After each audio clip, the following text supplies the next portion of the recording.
Il y a des personnes qui passent leur vie à attendre le moment où elles pourront enfin commencer à vivre. Pas consciemment. Elles attendent simplement d'aller mieux. Quand j'aurai retrouvé confiance, quand je n'aurai plus peur, quand j'aurai compris pourquoi je réagis comme ça, alors je me lancerai. C'est ce que Marion m'a dit un jour. J'ai l'impression d'être en attente depuis toujours. Je crois que beaucoup de personnes vivent avec cette sensation. Elles ont l'impression que leur vie est en attente, qu'il existe une version d'elle-même plus solide, plus sereine, plus confiante, et qu'il faudra devenir cette personne-là avant d'oser demander une augmentation, avant de changer de travail, avant de lancer un projet, avant de quitter une relation, avant de prendre enfin leur place, comme si la vie commençait après la guérison. Et c'est là que je crois que nous faisons parfois une erreur. Parce que bien sûr, certaines blessures ont besoin d'être travaillées. Certaines souffrances nécessitent un accompagnement. Certaines situations demandent du temps. Je ne crois pas que tout se résolve en agissant. Ce serait faux. Mais je crois aussi qu'il existe une autre illusion, celle de penser que nous devons avoir tout résolu avant de commencer à vivre. Et cette illusion, je la retrouve vraiment très souvent. Des phrases comme «je ne suis pas encore prête», par exemple. À chaque fois, je pose la même question. Prête à quoi? Et très souvent, la réponse est floue. Prête à ne pas avoir peur? Prête à ne plus douter? Prête à ne plus souffrir? Mais si on attend ça, quand commencerons-nous à vivre? Parce que la vie ne nous demande pas d'être parfait, elle nous demande d'être présent. Et ce n'est pas la même chose. Je crois qu'il y a une confusion que nous faisons facilement. Nous imaginons que nous allons guérir, puis vivre. En réalité, les deux avancent souvent ensemble. Je n'ai jamais rencontré quelqu'un qui ait résolu toutes ses blessures avant de commencer à vivre. En revanche, j'ai rencontré beaucoup de personnes qui ont compris certaines choses. Parce qu'elles avaient osé vivre quelque chose de nouveau.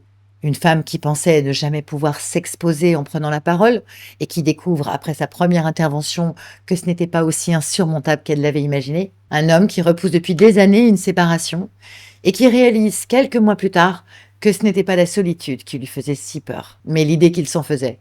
Une dirigeante qui attend d'avoir totalement confiance avant de déléguer et qui découvre que c'est justement en déléguant que la confiance commence à s'installer en elle. Parfois, la pièce du puzzle que nous cherchons n'est pas derrière nous.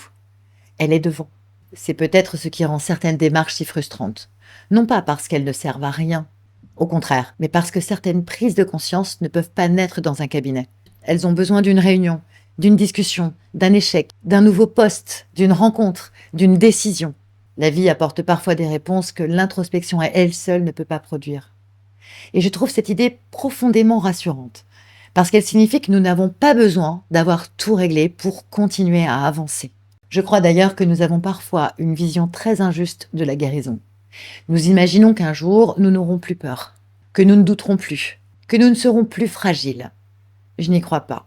Je crois que guérir, ce n'est pas ne plus avoir peur, c'est ne plus laisser cette peur décider à notre place. Je crois que guérir, ce n'est pas attendre de ne plus douter, c'est avancer malgré le doute. Je crois que guérir, ce n'est pas devenir quelqu'un d'autre, c'est retrouver progressivement la liberté d'être soi. Alors comment savoir si vous êtes en train de vous protéger ou simplement de repousser votre vie? Peut-être en vous posant cette question.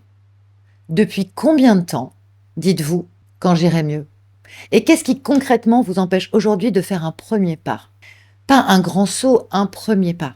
Parce que je remarque une chose, très souvent, les personnes que j'accompagne découvrent que ce premier pas ne vient pas après la confiance. Il l'a construit. Et c'est peut-être ça que j'aimerais que vous reteniez aujourd'hui.